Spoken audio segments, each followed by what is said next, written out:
Hey guys, this is TheEnder. We are back with the round of 4 from the Sonic All-Stars tournament.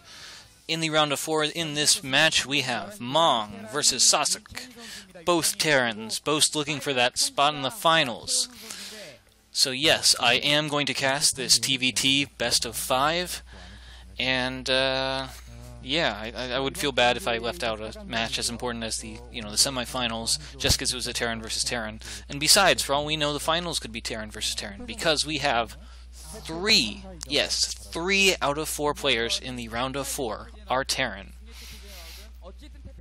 Alright, so in the upper left position we have the yellow Terran, and it is, let me look this up, it is Mong in the upper left. Alright, it is Ssak in the upper right. And, yeah, it's hard to, I don't actually speak or read any Korean, so it's slightly hard for me to look. I have to look these up. So the player Bye Bye, aka Ssak, aka Choi Hoo Sun. That is our red Terran, and our yellow Terran is Choi Gun, aka Mong, aka Yoon Shen Hee. That's a mouthful. But alright, we are on the map, Fighting Spirit. And this is the first game between these two players. We are seeing a forward Rax out of Ssak, or Ssak.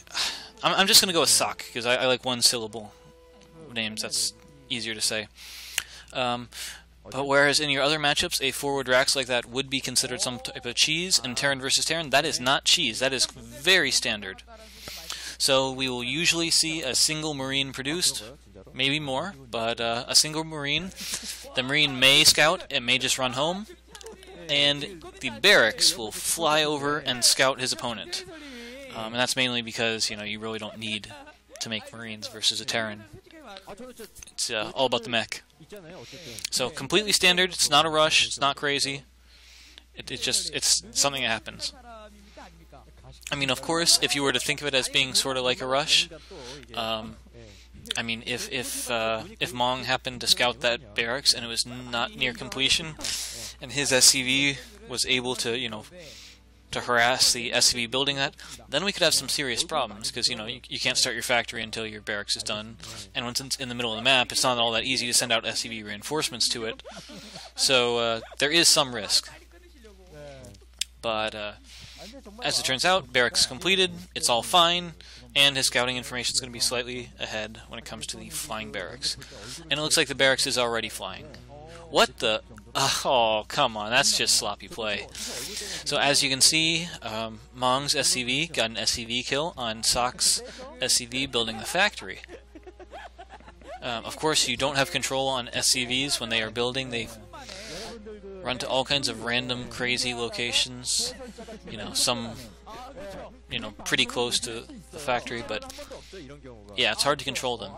But yeah, he got a kill, which he really should not have been able to do. Alright, so Ssak is expanding, and it looks like on the other side, Mong, I think he actually got a second factory. So this could be a rather quick game. I mean, of course, 2 factory versus 1 factory expansion, that's pretty considerable. Wait, was that that was not a double armory. Maybe one of those was Academy. Or Supply Depot. But we'll see. Of course, mech does have a very, very strong defender's advantage, especially if you get tanks in siege. But the game could be over long before that. If Mong happens to go for some form of mass vulture strategy, he could just completely overwhelm, and it could be too late. That being said, Vulture versus Vulture is an interesting matchup, and that's also surprising. The Vulture for Ssak. Okay, that's why it was so fast. I'm like, how could the Vulture for Ssak get out before the Vulture from Mong, even when Sakk's factory was delayed? But it's because he went for the double machine shop and straight into tanks. But right, so how the mass vulture dynamic works. So the short of it is, you see a whole lot of vultures, a whole lot of mines, and if you build anything other than vultures, they really don't do any good, because the sheer number of the vultures, the mines will just take it down instantly. You get surrounded. And this is another weird decision. Double Machine Shop into double Goliath? What the hell? Alright, so you might choose to go for Goliaths, because they're better than... And as far as mech goes, Vultures are like, the lowest level. And of course, what? A canceled building? Alright, Sak's going crazy. He started to make a second factory, he canceled it. He started to make a different building down to the south of his base, he canceled it. And now he's building another factory. Like I was saying, Goliaths are better than Vultures in straight-up mech wars. But that being said, they're just so poor compared to tanks that usually you don't see them unless you're doing some kind of crazy timing, or you specifically don't want to have anti-air. But yeah, so Ssak has like almost no units. He has one tank on the low ground. He should have a second tank out very soon. He might have siege mode pretty soon. He lost his barracks, so he's going to have to build another barracks before he can build any more factories. More Goliaths. So we're up to a lot of Goliaths. I am really not sure what's going on. So, essentially, Mong's going to be able to set up a really strong contain outside the natural of Ssak. Now, Ssak does have the much faster natural. I mean, it doesn't even look like Mong's even started his natural. But when you have tanks with siege, you probably aren't going to be able to push in versus the counter tanks on the high ground. So, it's purely about the position right now. And then, of course, you see that follow-up, that there's a starport, there could be wraiths or dropships. But we've already seen there's 4 Goliaths already out for Mong. So, I mean, with those Goliaths, he's going to be completely safe from, wraiths as long as he has, like, a single scan. Because, wraiths are the paper airplanes of the Terran world. So, yeah, we've got Ssak oversaturated with his SCVs, but... not any army, not any territory. In a TBT, that's not a position you want to be in. I mean, really. And he's got that scouting barracks in a very, very nice position, so he can see everything. Alright, so he is finally getting his expansion up. It's much later, but he's just got so much territory. And you see how Ssak he purposely transferred SCVs back to his main? That's because those lower patches, those lower mineral patches, the tanks can actually shell. And so if he oversaturated, he's essentially just... the SCVs will normally path down to those lower ones, and he'll lose them automatically. Now this is a tricky little thing on the left that I like. Yeah, so... Ssak there is using the inch forward technique, which is a TBT thing, which it's just incredibly rare that you see it. So the point is, tanks can shoot farther than they can see, which is just so weird. So you need to have another spotting unit. So this crazy thing happens where you can have sieged tanks that are, that was a nice pick off there. You got 2 tanks for free. But you can have sieged tanks that are within range of each other that won't be firing since they can't see each other. So you use this inch forward technique where you take your tanks and you make sure that the opponent can't see your tanks first. And then you move a clump of your tanks up and you siege them all at once so that they all fire their first shot at the same time. And this is such a cool technique because it only works when you can already see your opponent, but because you don't have your tanks sieged, you purposely unsiege them so you can move forward all at once, so you can get a full volley and destroy the enemy line all at once. It's a really cool technique that you only see in TVT like this. So we had a dropship, and it managed to drop some vultures out. They're not doing too much. They're trying to pick off some reinforcements, lay some mines, get some map vision, but it doesn't look like it's working, and this is getting rather dire here for Ssak. There's a turret ring going up, and if that turret ring, manages to get all the way up and stop all the dropships and have a complete, wall in, Mong will be able to do whatever he wants, and Ssak will just have to, attack into siege tanks, which you never want to do. Siege tanks are just, stupidly powerful. But we have a double dropship from Ssak. It went out the bottom of his base, so it wasn't scouted. Triple dropship. Now this is really cool. Among the TVT strategies, you can go a couple different ways. One is to just go for, you know, the super old school style, which is literally mass dropship with your mech.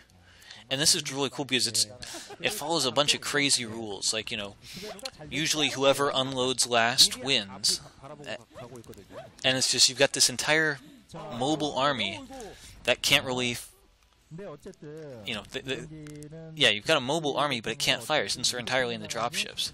And so it's all about, you know, just mass scanning everywhere so that you always bring in your reinforcements at the proper time. But so that's one strategy, and that used to be the, you know, the old school style. It's super hard to do as a player, and as you can see, yeah, it looks like Ssak is just going for it. He's got 4 dropships already, and you know, other than the Goliaths that Mong has, there's not too much to stop him. I mean, there's a few turrets, but as long as he's careful and he doesn't get too aggressive, you know, Mong can, you know, he could face problems with, you know, all these shuttles coming out.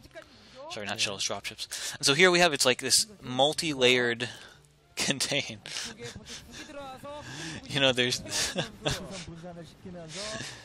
so we've got Ssak contained to his natural, but at the same time he's also got a tank line in the middle of the map, and he's doing some kind of a doom drop on Mong's main. A single turret could take down one of the dropships, but no, they're going all the way into the mineral line. Oh, big drop. I got 4 tanks, 5 tanks, and a handful of vultures. This is going to be super annoying to clean up. Oh no. And I mean, Mong's only on, you know, he was on 2 bases. He just lost one, like, instantly there. I don't know how he's going to clean this up. The one thing he does have going for him is that this army is rather trapped between the turret and everything else. And there's no anti-air. No anti-air at all. Oh, those turrets. Oh. Spider Mine. Okay, it looks like there's only 2 tanks and a vulture left. But still, that's going to be rather hard to clean up. Oh, and the mines.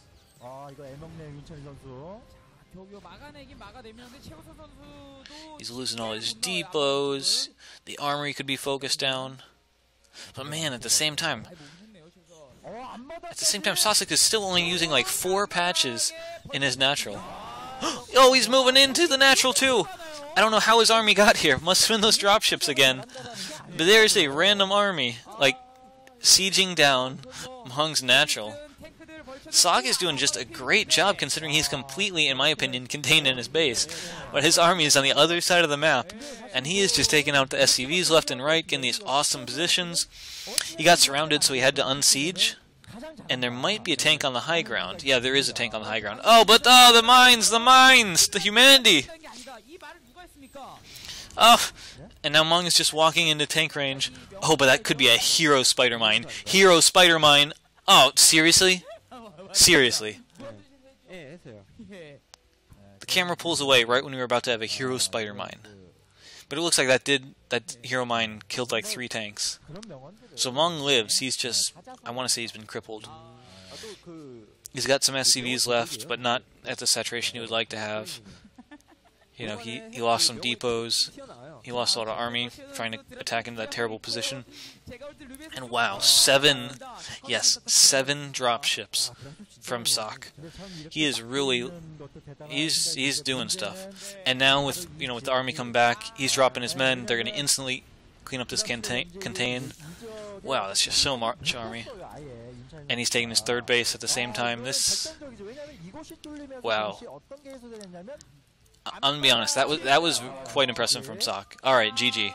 Yeah, Mong has to tap out. That was just an incredibly well played game, considering the contain that set up instantly, you know, in the early part of the game. Alright, I will see you in game 2, and Ssak is up 1-0.